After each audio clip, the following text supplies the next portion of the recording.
तो कहेंगे क्योंकि समय भी बहुत कम है, हमको अलग अलग तरफ जाना है। तो धन्यवाद, उनके लिए जोरदार तालियां हो जाए। अपने बिजनेस प्रगति की बात करें। आप सभी को अंतर्राष्ट्रीय महिला दिवस की शुभकामनाएं। और हम सब महिलाएं हैं, लड़कियां हैं, कुछ पढ़ी लिखी हैं, कुछ कम पढ़े लिखे हैं, तो आप सभी को बहुत सारी चीज़ें जो यहाँ उपस्थित सभी अतिथियों ने बताई, प्रोफेसर साहब ने बताई, अप्रभा मैम ने बताई, और यहाँ कुछ महिलाएं ऐसी भी हैं जो इतने स्पेशल विचार रख सकती हैं लेकिन वो अभी बोले नहीं हैं, जैसे आभा मैम। क्योंकि मैं उनको जानती हूँ इसलिए मैं अनुमान लगा सकती हूँ कि वो आपको बहुत कुछ स्पेशल बता सकते हैं, लेकिन वो भी बोले नहीं हैं। हमारे क्षेत्र की यहाँ 99% जो महिलाएं हैं वो आदिवासी है। सब आदिवासी हो के एमना बेटा। तो अमर जो समस्याएं हैं वे समस्याएं जो सबसे मोटी हुई है। आज जो जिन्होंने कविता गाई थी बाल विवाह, हालांकि अब हमारे क्षेत्र में कम हो गया है, तो ये क्यों हो रहा है? इन्हें पासे एम कारण है कि आपणे गामना मनका जे बयर और आदमी है वहां ते गुजरात गया कामे सोरी सोरा गाम में एकला। तो भले सोरीए कई गलती नहीं की थी, पण जदी भी विना आई बाप फासा आवेगा के तो पड़ोस ना मन का एम के ओ तमार सोरी ते एवी થાય કે નહીં થાય તે હયું થાતા हम કેરા એમ થાય मन का આપણે સોરીન બારામ તે એવી વાतें કરી ગયા। एक काम करो इनते पढ़ना दियो वी हम देखता જ नहीं कि हमार सोरी कहीं गलती की दी कि नहीं की दी। और ये वो तमाम भी किनिक किनिक केरा थायो है जो कि हमारे घर में नहीं होना चाहिए। पड़ोसी, बाजार या जानकार रिश्तेदार किसी ने भी कह दिया तुम्हारी बेटी ऐसी, आप कैसे मान लेते हो? क्या आपको आपके संस्कारों पे विश्वास नहीं है? क्या हमारी बेटी ऐसी नहीं हो सकती? है कि नहीं विश्वास?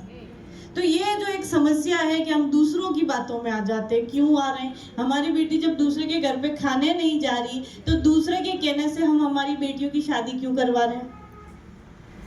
और एक सरकारी नियम के 18 साल होनी चाहिए लड़की, ऐसा कोई नियम नहीं होना चाहिए। 18 साल होते ही कोई निश्चित है कि वो समझदार हो जाएगी?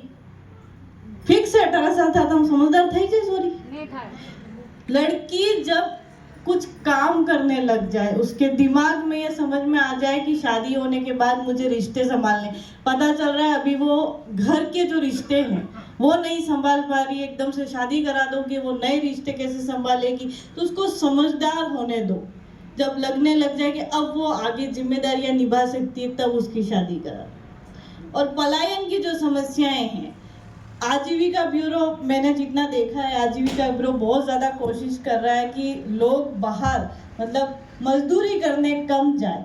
कम जाएंगे तो घर रहेंगे तो बच्चों को समय देंगे, बच्चे समय पे स्कूल जाएंगे, पढ़ेंगे, लिखेंगे, कुछ करेंगे, तो आपको पता ही है महिलाएं खुद ऑटोमेटिक जागृत हो जाएगी। तो हमें मेन पलायन को रोकना है। जब हम पलायन रोकेंगे किसी भी समाज, ऐसा नहीं कि केवल आदिवासी समुदाय में पलायन करते, हर समाज में पलायन रुकेगा तो माँ बाप अपने बच्चों को समय देंगे तो चाहे लड़की होगी लड़का होगा, वो माँ बाप सिखाएंगे कि बच्चों आपको बड़े होके क्या करना है। बच्ची जब रोती है तो लोग कहते हैं बेटा रोना नहीं है, ऐसा लड़की को कोई नहीं कहता है, लेकिन अगर लड़का रोया तो उसको कहते हैं लड़का नहीं रोता है। क्यों?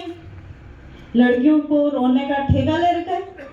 नहीं ले रखा है। तो जब बचपन में बच्चों को बड़ा करो तो ये कहो कि लड़की भी मजबूत है, लड़का भी मजबूत है, किसी को नहीं रोना है, सबको अपनी समस्याओं से लड़ना है। जब स्कूल में पढ़ रहे हो तो पहले आप पढ़ो, जब आगे करना है तो और अच्छे से करते जाओ। जिस काम में आप गए तो आपके हक अधिकार आपको मालूम होने चाहिए। सरकारों से हमें कभी नहीं लड़ना है। जब रोड पे बलात्कार से मारी गई लड़की मिलती है तो हम लोग क्या कहते हैं? सरकारों की गलती है, प्रशासन की गलती है, पुलिस की गलती है। पता नहीं किस गांव में कौन से नाले में कहीं आपको एक लड़की मरी हुई फेंकी हुई मिलेगी। 8 मार्च के दिन हमारे थाबड़ा में, बांसवाड़ा में लड़की मिली ना फेंकी हुई। क्या वहां पे पुलिस वाला होगा या फिर कोई नेता होगा? नहीं होगा। हर जगह पुलिस नहीं होगी, हर जगह सरकार नहीं होगी। ये इसलिए हो रहा है क्योंकि अब हमारे संस्कार देने का समय खत्म हो गया। अब हमारा समय मोबाइल में चला गया।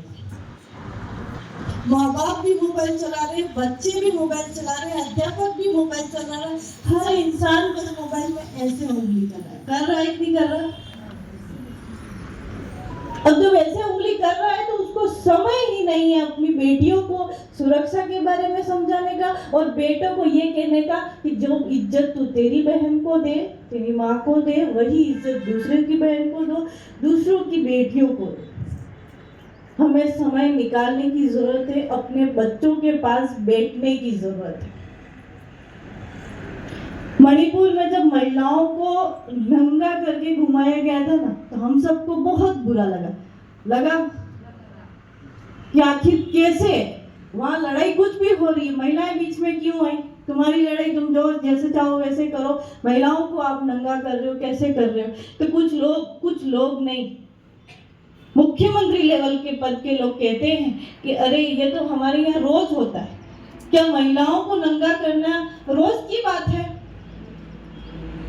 महिलाएं भी महिलाओं को काटती है।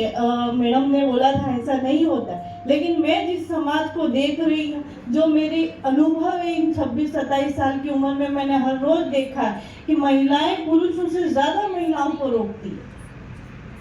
हम महिला ये कर रही है, शिकायतें पुरुषों की तुलना में ज्यादा करती है। आगे आ रही महिलाओं को चरित्र पे उंगली करने का काम महिलाएं ज्यादा करती है।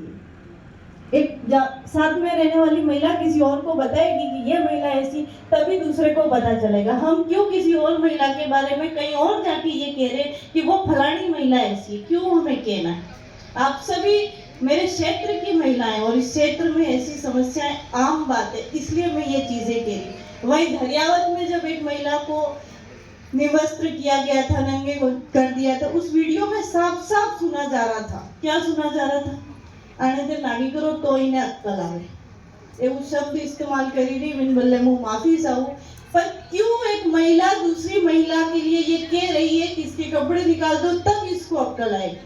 चाहे उसने जो भी गलती करी, लेकिन किसी पुरुष को या किसी भी अन्य महिला को, उस महिला को इस तरीके से निवस्त्र करने का अधिकार नहीं है। हम महिलाएं अगर हमारे आसपास कुछ ऐसा हो रहा है तो उस पर चुप ना रहे, वीडियो बनाने में समय खर्च ना करें। जो आजकल का ट्रेंडिंग दौर चल रहा है कि चाहे जो हो हम पहले वीडियो बनाएंगे। कोई मर रहा है 1 सेकंड में हम बचा सकते हैं, लेकिन बचाएंगे नहीं। मोबाइल निकालेंगे, कैमरा खोलेंगे, वीडियो बनाएंगे, और वो मर गया तो भी उसको लाइक कमेंट भी तो आने चाहिए।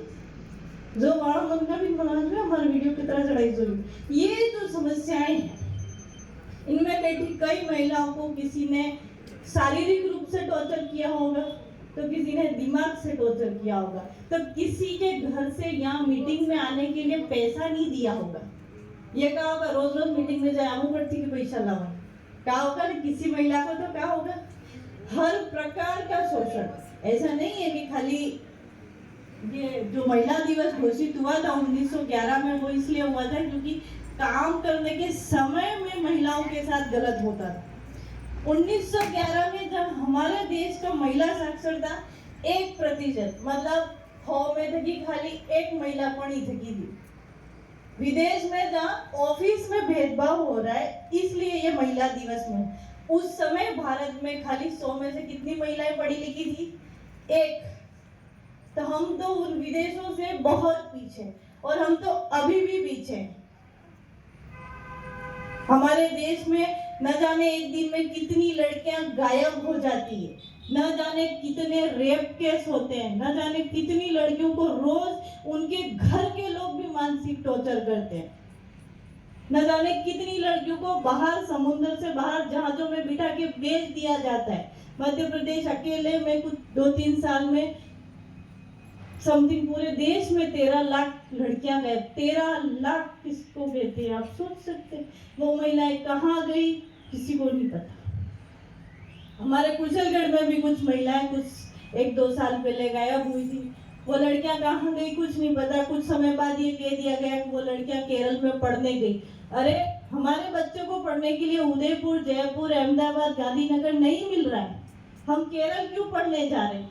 केरल की भाषा हमें समझ में नहीं आती, केरल में बोली जाने वाली अंग्रेजी हमें समझ में नहीं आती, तो हमारी बच्चियां केरल में पढ़ने क्यों गई? कोई पढ़ने नहीं गया, उनको वहां भेज दिया गया। ये हमें समझना पड़ेगा। हमारे क्षेत्र का जो उदयपुर में झाड़ोल खलासिया है, वहां पे भी लड़कियों को भेज दिया जाता है। क्यों भेज दिया जा रहा है? हमें धीरे धीरे समझना है। ये आजीविका ब्यूरो के साथ आप लोग जुड़े हो, इसका जो मुख्य काम आप लोगों को करना है वो ये करना है कि आपको पलायन रोकना है। पलायन रुकेगा, बच्चों के संस्कार बढ़ेंगे, ऑटोमेटिक महिलाएं हिंसाएं धीरे धीरे कम होगी। कुछ बंद नहीं होता। दारू जो पी रहा है, जो पी पी के रगड़ रहा है, उसको बंद कराने की कोशिश मत करो। जो बेटा अपना इतना बड़ा है ना, उसको कहो तू दारू मत पीना तेरे बाप की तरह, तो वो बंद हो जाएगा। ये छोटे छोटे कार्य हमें अपने घर से करना है।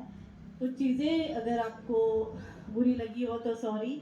और ये महिला मजदूर संघ बांसवाड़ा की तरफ से मुझे यहाँ आमंत्रित किया, उसके लिए धन्यवाद। आप सभी लोगों का धन्यवाद। अपने घर से शुरुआत करें, एक दिन ज़रूर बदलाव आएगा। धन्यवाद भगवती जी, आपने हमारे महिला को अच्छे से उत्साह दिया और बताया। उसके साथ ही अभी अपने हमारे बीच में पोस्टर व्यूअर्स के लिए आमंत्रण